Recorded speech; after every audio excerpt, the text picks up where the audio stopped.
Photos దిగడానికి location మాత్రం చితక్కొట్టేసి అంతే, మామూలుగా లేదు. ఫ్రెంచ్ కాలనీ మాత్రం ఫ్రెండ్స్ తో మంచిగా చిల్ అవ్వచ్చు. పాండిచ్చేరి వచ్చి ఈ ప్లేస్ కి రాకపోతే అస్సలు బాగోదు. ఎంత తక్కువ రేట్లు ఉన్నాయంటే మామ ఇక్కడ మామూలుగా లేదు.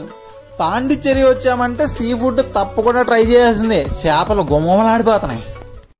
హలో గైస్, అందరూ ఉన్నారు. నేను మీ క్రాంతి ట్రావెల్ బ్లాగర్ని. మీరు సరదాగా ఒక తక్కువ బడ్జెట్లో ట్రిప్కి వెళ్ళాలనుకుంటే పాండిచ్చేరి ఒక బెస్ట్ ఆప్షను. మీరు ఫ్రెండ్స్తో వెళ్తే చాలా బాగా ఎంజాయ్ చేస్తారు. మంచి మంచి బీచెస్ ఉంటాయి, అలాగే ఫొటోస్ దిగడానికి ఫ్రెంచ్ కాలనీ ఉంటుంది, బాగుంటుంది. మంచిగా చిల్ అవ్వచ్చు. ఒక 5,000 అయితే పెర్ హెడ్ 5,000 అయితే సరదాగా ఒక 2 nights 3 days ట్రిప్ అయితే సరదా కంప్లీట్ చేసేసుకోవచ్చు. దానికి సంబంధించిన పూర్తి ఇన్ఫర్మేషన్ ఈ వీడియోలో ఉంటుంది. ఫస్ట్ అయితే వీడియోకి ఒక లైక్ చేసి మీరు ఎవరితో వెళ్దామనుకున్నారు మీ ఫ్రెండ్స్కి అయితే ఈ వీడియో షేర్ చేయండి. చాలా మందికి యూజ్ అవుద్ది. తక్కువ బడ్జెట్లో ఒక ట్రిప్కి ఎలా వెళ్ళి రావాలని చెప్పి క్లియర్గా మంచి ఇన్ఫర్మేషన్ ఇస్తాను. ఓకేనా? ఇంకా మన విజయవాడ నుంచి కానీ ఇంకా తెలుగు స్టేషన్ ఎక్కడి నుంచి అయినా సరే పాండిచ్చేరికి డైరెక్ట్ ట్రైన్స్ ఉంటాయి. అదే విజయవాడ నుంచి అయితే స్లీపర్ టికెట్ 400 అలా ఉంటుంది one way. Up and down అయితే 800. అదే థర్డ్ ఏసీ అయితే 1000 రూపీస్ ఉంటుంది. అప్ అండ్ డౌన్ 2000 అవుతుంది. అది మీరు తక్కువ బడ్జెట్లో వెళ్ళొచ్చేయాలనుకుంటే స్లీపర్లో వెళ్ళేటప్పుడు స్లీపర్లో వెళ్ళిపోండి. ఎందుకంటే మన తెలుగు స్టేట్స్ నుంచి కాకినాడ నుంచి ట్రైన్ స్టార్ట్ అవుద్ది కాబట్టి ట్రైన్ క్లీన్ గానే ఉంటుంది, బాగుంటుంది. వచ్చేటప్పుడు మాత్రం ఏసీలో రండి. కొంచెం నార్త్ నుంచి వస్తాయి కాబట్టి కొంచెం చండాలంగా ఉంటుంది. ఏసీ అయితే కొంచెం బెటర్. అది అలా ప్లాన్ చేసుకోండి. లేదంటే అటు ఇటు ఏసీ, లేదంటే అటు ఇటు స్లీపర్. అది మీ ఇష్టం. బడ్జెట్ మన బడ్జెట్ బట్టి మనం ప్లాన్ చేసుకోవాలి. అది ఇంకా పాండిచ్చేరిలో ఫుడ్, ట్రాన్స్పోర్ట్, ప్లేసెస్ పూర్తి ఇన్ఫర్మేషన్ ఉంటుంది. వీడియో పూర్తిగా చూసేయండి. మనకి విజయవాడ నుంచి పాండిచ్చేరి వెళ్ళడానికి డైరెక్ట్ ట్రైన్స్ అయితే ఉంటాయి. మన ట్రైన్ అదే 17655 కాకినాడ నుంచి పాండిచ్చేరి వెళ్తుంది.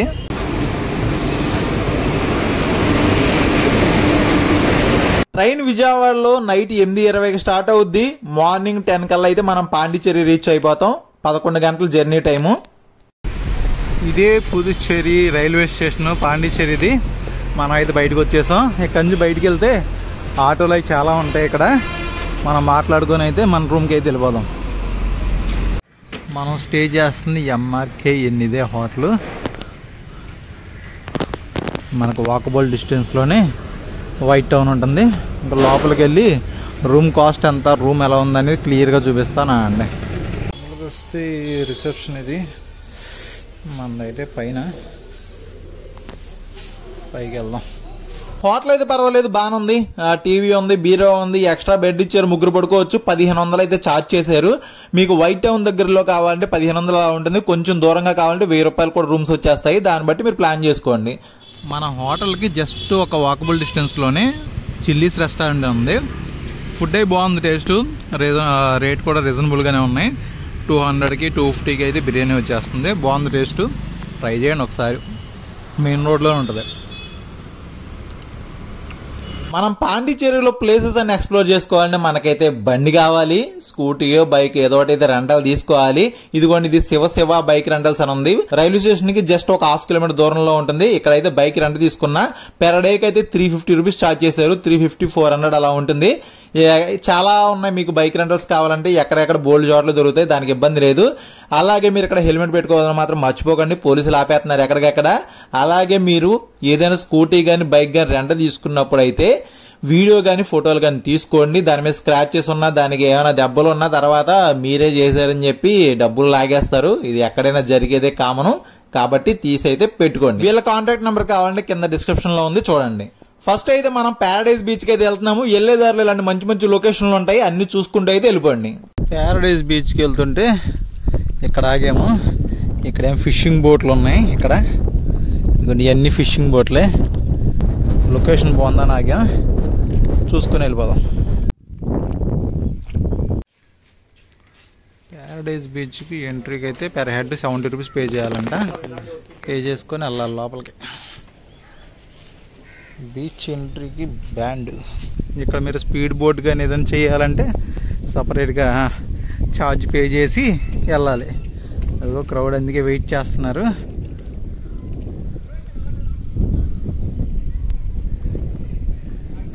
ఇక్కడ టికెట్ కౌంటర్ ఇక్కడ ఉంది. ఇదే ప్యారడైజ్ బీచ్. బీచ్ మాత్రం చాలా క్లీన్ గా చాలా బాగుంది. కానీ మీకు ఇక్కడ ఫారినర్స్ ని స్పాట్ చేయాలంటే నవంబర్, డిసెంబర్, జనవరి ఆ టైంలో రావాలి. అది వీకెండ్ వస్తే చాలా బాగుంటుంది, మిస్ అవ్వకండి. ప్యారడైజ్ బీచ్ మాత్రం అదిరిపోయింది. వాటర్ యాక్టివిటీస్ ఇంట్రెస్ట్ ఉన్న వాళ్ళు ఈ ప్యారడైజ్ బీచ్ కి వచ్చేయచ్చు. కయాకింగ్ గానీ, బనానా రైడ్లు, ఆ రైడ్లు, అన్ని రైడ్లు ఇక్కడ ఉంటాయి, బాగుంటాయి.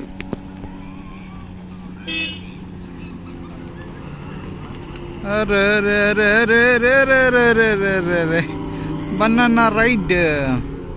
నెక్స్ట్ మనం అయితే ఈడెన్ బీచ్ కి అయితే వెళ్ళిపోదాం. దగ్గరే ఉంటుంది ప్యారడైజ్ బీచ్ కి. బీచ్కి వెళ్ళేటప్పుడు మధ్యలో మ్యాంగోస్, పైనాపిల్స్.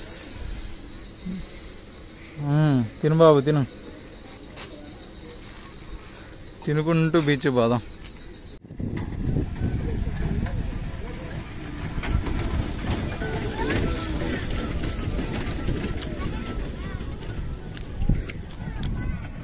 నడవలేని వాళ్ళ కోసం చిన్న ట్రైన్ ఏర్పాటు చేశారు. ఈ బీచ్ దగ్గర ఈ లొకేషన్ మాత్రం అదిరిపోయింది. అవన్నీ ఫుడ్ కోర్ట్లే, కాకపోతే ఏంటంటే వీకెండ్సే మంచి హల్చల్గా ఉంటాయి. ఇప్పుడు నార్మల్గా ఖాళీగా ఉన్నట్టున్నాయి. అది మ్యాక్సిమం మీరు వీకెండ్ రావడానికి ట్రై చేయండి, అదిరిపోద్ది అంతే. ఓహో, ఇక్కడ ఏంటి ఎంట్రన్స్ మామూలుగా లేదు కదా. కామెడీ ఏంటంటే మనం ఇందాక వెళ్ళింది అదిగోండి, అక్కడ కన్వెన్షన్ చూసారా, అక్కడ బీచ్, అది ప్యారడైజ్ బీచ్. ఇలా వస్తే ఇది ఈడెన్ బీచ్. మా పేరు మార్చారు అంతే, పక్క పక్కనే ఉన్నాయి అన్ని. Welcome to Eden beach. ఈ ఎంట్రన్స్ ఆర్చ్ మాత్రం భలే ఉంది. ఓ, ఈడెన్ బీచ్. ఈడెన్ బీచ్ దగ్గర ఈ స్పాట్ మాత్రం నాకు చాలా బాగా నచ్చింది. మీకు ఎలా అనిపించిందో కామెంట్ చేసేయండి. ఈవినింగ్ అయితే రోడ్ అంతా మంచి చిల్లుగా ఉంది. ఫుల్ వాకింగ్ చేస్తున్నారు అంతా. ఓరు నాయనో, ఏంటిది నైట్ అయితే మామూలుగా లేదు కదా.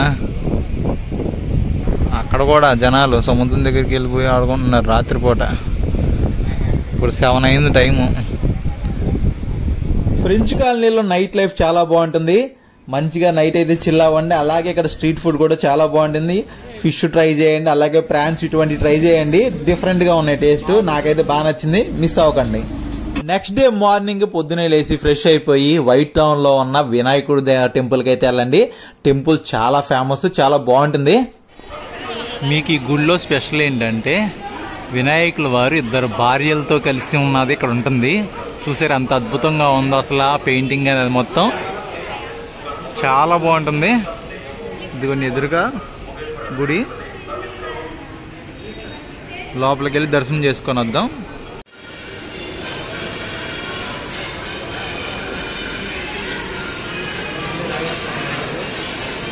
లోపల చూసారు కదా, దర్శనం అయితే చాలా బాగా జరిగింది. ఇక్కడ నుంచి అయితే మనం ఇంకా ఫ్రెంచ్ కాలనీకి అయితే వెళ్ళిపోయి అక్కడ అద్భుతమైన ఫోటోషూట్ ప్లేస్ ఉంటాయి కదా, అవైతే చూసుకుందాం. నేను వెళ్ళిపోదాం. ఫ్రెంచ్ కాలనీలోకి ఎంటర్ అవగానే ఇక్కడ చూడండి, అసలు అది ఏంటిది టాయిలెట్స్. అది అసలు టాయిలెట్స్లో లేదు, ఎంత బాగా డిజైన్ చేశారంటే పెయింటింగ్స్ కానీ అది కానీ అదిరిపోయింది అసలు. ఇక్కడ ఇలా వెళ్తే మనకి రాక్ బీచ్ ఇదంతా. ఇంకా మంచి మంచి ఫోటో పాయింట్లు ఉంటాయి, అవన్నీ చూసుకుందాం అండి. ఇది రాక్ బీచ్. రాక్ బీచ్ దగ్గరికి వచ్చేప్పుడు మనం మధ్యలో వాడ ఉంది. ఈ రాక్ బీచ్ కూడా ఫోటో షూట్లు కలిగి చాలా బాగుంటుంది. ఈ బ్లాక్ రాక్స్ తో అదిరిపోద్ది. ఇదంతా వైట్ టౌన్ ఏరియానే. ఇంకా నాయండి ఇక్కడ కొన్ని ఫోటోలు దిగి అయితే తర్వాత పక్కన ఉన్న ఫ్రెంచ్ కాలనీలోని లొకేషన్లు అయితే చూసుకుంటూ పోదాం. రాక్ బీచ్ దగ్గర లైట్ హౌస్. స్కూల్ పిల్లలందరూ వచ్చేసారు అబ్బాయి ఇక్కడికి. టీచర్స్ అందరూ దగ్గరుండి వాళ్ళందరికీ అన్ని చూపిస్తున్నారు. పాండిచ్చేరిలో భారతి పార్క్ అని ఉంటుంది, అదే ఇది. లోపల బాగుంది, సరదాగా చూడడానికి బాగుంటుంది. లోపల మీకు టైం ఉంటే సరదాగా లోపలికి వెళ్ళి తిరిగి వచ్చేయండి మొత్తం. ఈ పిల్లల్ని ఆ బీచ్ చూపించారు, అలాగా మళ్ళీ పార్కులోకి తీసుకొచ్చారు, సరదాగా తిప్పుతున్నారు మొత్తం. ఇది బాగుంది, ఆర్చ్ లాగా ఏర్పాటు చేశారు, అది చూడడానికి వచ్చాయి. ఇంకా లోపల వాకింగ్కి, గేమ్స్కి, చిన్నపిల్లలు ఆడుకోవడానికి అంతా ఉంది. ఇంకా మనం మెయిన్ పాండిచ్చేరి వచ్చామంటేనే ఇలాంటి బ్యూటిఫుల్ లొకేషన్ లో ఫొటోస్ దిగడానికే. ఫ్రెంచ్ కాలనీలో ఇలాంటి ప్లేసెస్ చాలా చాలా ఉంటాయి. మీరు కపుల్స్ వచ్చినా సరే, ఫ్రెండ్స్ బ్యాచ్ వచ్చినా సరే, ఈ ఫ్రెంచ్ కాలనీలో ఇలాంటి అదిరిపోయే లొకేషన్ లో ఫోటోలు అయితే దిగేయండి. కేకో కేక అంతే ఇంకా.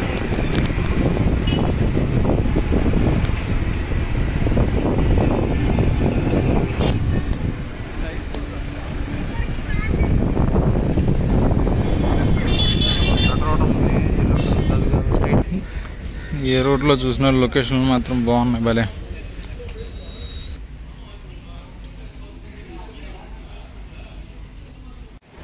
పాండిచ్చేరిలో తప్పకుండా చేయాల్సిన పనులు ఇదొకటి. తప్పకుండా ఇక్కడికి వచ్చినప్పుడు ఒక కొబ్బరికాయ నీళ్ళు తాగండి. ఇది రైల్వే స్టేషన్కి ఆపోజిట్లోనే ఉంటుంది ఈ చర్చ్. ఇది కూడా ఒక ఫేమస్ చర్చ్. ఈ church name the sacred heart basilica church. పాండిచ్చేరిలో చాలా చాలా ఫేమస్. వచ్చినప్పుడు తప్పకుండా చూడండి, లోపల చాలా బాగుంటుంది.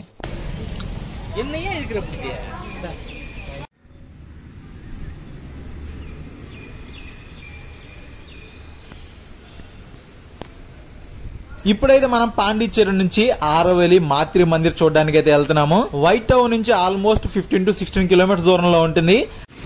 ఇక్కడ మాత్రం ఈ షేరింగ్ ఆటోలు భలే ఉన్నాయి, భలే ఉన్నాయి షేరింగ్ ఆటో. ఆరవెల్లి మాతృ మందిర్కి అయితే వచ్చేసాం మనం. ఇదిగోండి ఇక్కడే మనం లోపలికి వెళ్ళి బైక్స్ అక్కడ పార్కింగ్ చేసి నడుచుకొని వెళ్ళాలి. బయట మనకి ఇలాంటి షాపింగ్ చేసుకోవడానికి అన్నీ ఉన్నాయి. అండ్ అలాగే ఫుడ్ ఏదైనా కావాలంటే ఇక్కడ ఫుడ్ అయితే దొరుకుతాయి.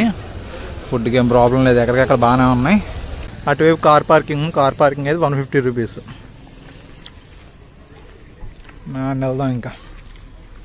ఇక్కడ కులం మతం డబ్బున్నోడు డబ్బు లేనివాడు అటువంటి తేడాలు ఏమీ లేకుండా అందరూ ఒకటే అని కలిసి నివసించే ఒక కొత్త ప్రపంచం ఇది ఈ ఆరవెల్లి. లోపల ఇంతమంది తిరుగుతున్నారు కదా, ఇలా కార్స్ బైక్స్ అన్నీ తిరుగుతున్నాయి ఏంటి అని అడిగాను. ఏంటంటే ఇప్పుడు మనం ఇది పాండిచ్చేరి కాదు, ఇది తమిళనాడు లెక్కలోకి వస్తుంది. ఆరవెల్లి అనే విలేజ్లో మాతృ మందిర్ అనేది ఉంటుంది. ఈ ఆరవెల్లి అనే విలేజ్లో ఆల్మోస్ట్ ఒక 5000 మెంబర్స్ అయితే జీవిస్తున్నారంట. వాళ్ళు లోకల్ వాళ్ళు కాబట్టి ఆ లోకల్ వాళ్ళు కార్స్లో కానీ బైక్స్ మీద కానీ వాళ్ళు తిరుగుతున్నారు. కానీ చాలా ఒక సపరేట్ ప్రపంచమే సృష్టించినట్టున్నారు వీళ్ళు. అలా ఉంది. కానీ నడిచి రావడమే దోలు తీరుతుంది చాలాసేపు నుంచి. రిటర్న్లో ఫ్రీ బస్ ఉంటుందంటే చూద్దాం. ఫైనల్లీ ఆల్మోస్ట్ 2 కిలోమీటర్లు పైగా నడిపించాడు, 1.5 కిలోమీటర్ అన్నాడు. వచ్చేసాం మాతృ మందిర్. వెల్కమ్ టు మాతృ మందిర్. ఇక్కడ ప్రత్యేకత ఏంటంటే ఇక్కడ ఒక చిన్న తోటమాలి అయినా సరే, ఒక డాక్టర్ అయినా సరే, ఎవరికైనా ఒక్కటే జీతం ఉంటుందంట. అందరూ ఒక్కటే అని చెప్పడానికైతే ఈ కొత్త ప్రపంచాన్ని ఏర్పాటు చేశారు. చాలా బాగుంది. ఇక్కడ ఒక డే అయినా స్పెండ్ చేస్తే దీని ప్రత్యేకత తెలుస్తుందని చెప్తున్నారు.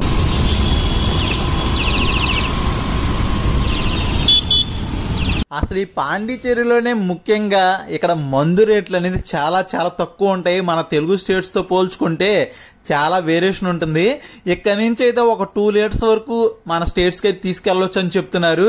అసలు ఏంటి మామ ఇంత తక్కువ రేట్లు? మందు బాబులు ఇక్కడ వచ్చారంటే వాళ్ళకి పండగ మామూలుగా ఉండదు. మరి పాండిచ్చేరి వచ్చినప్పుడు తప్పకుండా ట్రై చేయాల్సింది తొక్కు బిర్యానీ. మనం చాలా బిర్యానీలు తింటూ ఉంటాం, ఇదో రకమైన తొక్కు బిర్యానీ. ఇక్కడికి వచ్చినప్పుడు మాత్రం తప్పకుండా ట్రై చేయండి.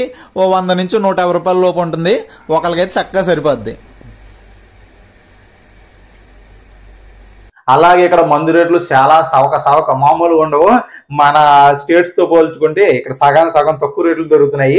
అలాగని చెప్పి బాటిల్ తెచ్చేసుకున్నారు కానీ బాబాయిలు పట్టుకుంటారు, జాగ్రత్త. ఏంటంటే ఇంకోటి ఏంటంటే ట్రైన్ లో వెళ్ళినప్పుడు ఒక 2 లీటర్స్ వరకు పర్మిషన్ ఉందని చెప్పారు. ఇక్కడ వాళ్ళని అడిగితే 2 లీటర్స్ వరకు పర్మిషన్ ఉందని చెప్పారు. బస్సులో వెళ్తే మాత్రం ఖచ్చితంగా ఆపుతారంట. అది కూడా ఏంటంటే 10 తర్వాత, మార్నింగ్ 10 AM తర్వాత అయితే మీరు పాండిచ్చేరి నుంచి చెన్నై బస్సులో వెళ్తే కనుక మధ్యలో ఆపుతారని చెప్పారు. ఫైన్ వేస్తారు మాక్సిమం. లేదు అంటే ఇప్పటికి మీ టైం బాగుంటే వదిలేస్తారు, 2 లీటర్స్ అలౌ చేస్తారులే అని చెప్పి. అది మీ ఇష్టం. అదే 10 లోపు కనుక మీరు పాండిచ్చేరి దాటిపోతే ఎవరు పట్టుకోరంట. అలాగే ఎక్కువ తీసుకెళ్ళకండి, 2 లీటర్స్ వరకే పర్మిషన్. అది పాండిచ్చేరి వెళ్ళినప్పుడు మీకు ఇంకా ఎక్స్ట్రా ఒక రోజు ఉంటే కనుక మీకు పాండిచ్చేరి నుంచి చిదంబరం 70 కిలోమీటర్స్ దూరంలో ఉంటుంది. పక్కన పిచ్చవరం కూడా ఉంటుంది. వరల్డ్ లోనే 2nd లార్జెస్ట్ మ్యాంగ్రోవ్ ఫారెస్ట్. వెళ్ళండి, చాలా బాగుంటుంది. అలాగే మీకు పాండిచ్చేరి నుంచి తిరువణామలై కూడా అరుణాచలం 110 కిలోమీటర్లు వస్తుంది. మీకు టైం ఉంటే కనుక ఒక రోజు చక్కగా వెళ్ళి అరుణాచల దర్శనం కూడా చేసుకుని వచ్చేయండి. దానికి సంబంధించిన పూర్తి ఇన్ఫర్మేషన్ కూడా మన వీడియోస్ లో ఉంది, చూడండి ఒకసారి. అది అలాగైతే ప్లాన్ చేసుకోండి. మీరు మ్యాంగ్రోవ్ ఫారెస్ట్ ఎక్స్పీరియన్స్ చేయడానికి మీరు పిచ్చవరం కూడా వెళ్ళవసరం లేదు. పాండిచ్చేరిలో కూడా 400-500కి అయితే మ్యాంగ్రోవ్ ఫారెస్ట్ ట్రిప్ అయితే కంప్లీట్ అయిపోతే ఒక 3 ప్లేసెస్ చూపిస్తా అని చెప్పి తీసుకెళ్తున్నారు. మీకు పిచ్చవరం వెళ్ళే అంత టైం లేకపోతే ఒక 400 ఎంతో ఇచ్చేసి సరదాగా ఇదిగోండి ఇక్కడ ఈ ప్లేసెస్ ఉంటాయి, ఈ ప్లేసెస్ అన్ని చూపిస్తారు. ఒక 1-2 గంటల ట్రిప్ అంతే, అవి చూసి వచ్చేయండి. ఇంకా మీరు ఏంటంటే మీరు పాండిచ్చేరి వెళ్ళినప్పుడే రిటర్న్ లో వచ్చేటప్పుడు మాత్రం మహాబలిపురం అయితే ఖచ్చితంగా చూసుకొని వచ్చేయండి. మళ్ళీ ఇంకోసారి సపరేట్ గా ప్లాన్ చేసుకోకుండా ఒక హాఫ్ డే ఉన్నా చాలు. మీకు పాండిచ్చేరి నుంచి మహాబలిపురంకి బస్సెస్ ఉంటాయి, చెన్నై వెళ్ళే వేలోనే కాబట్టి మహాబలిపురం పాండిచ్చేరిలో పొద్దున్నే స్టార్ట్ అయిపోయి మహాబలిపురం వెళ్ళిపోయి మహాబలిపురంలో దిపి అక్కడ ఒక హాఫ్ డే టైం ఉంటుంది. చక్కగా ఒక హాఫ్ డే చూసేసుకొని అక్కడి నుంచి నైట్ చెన్నైకి వెళ్ళిపోండి. చెన్నై నుంచి విజయవాడ, హైదరాబాద్ ఎక్కడికైనా సరే రిటర్న్ వచ్చేయండి. అలాగా మీకు పాండిచ్చేరి కవర్ అయిపోద్ది, చిదంబరం కవర్ అయిపోద్ది, మహాబలిపురం కవర్ అయిపోతాయి, అన్ని తక్కువ బడ్జెట్లో అయిపోతాయి. ఓవరాల్ ఒక 6,000 to 7,000 అవుద్ది. అవన్నీ చూసుకోవాలంటే. లేదు పాండిచ్చేరి ఒకటి చాలనుకుంటే ఒక 5,000లో ట్రిప్ ని చక్కగా కంప్లీట్ చేసుకోవచ్చు. అది చూసారు కదా వీడియో. ఇన్ఫర్మేషన్ అయితే మంచిగా ఇచ్చాను అనుకుంటున్నాను.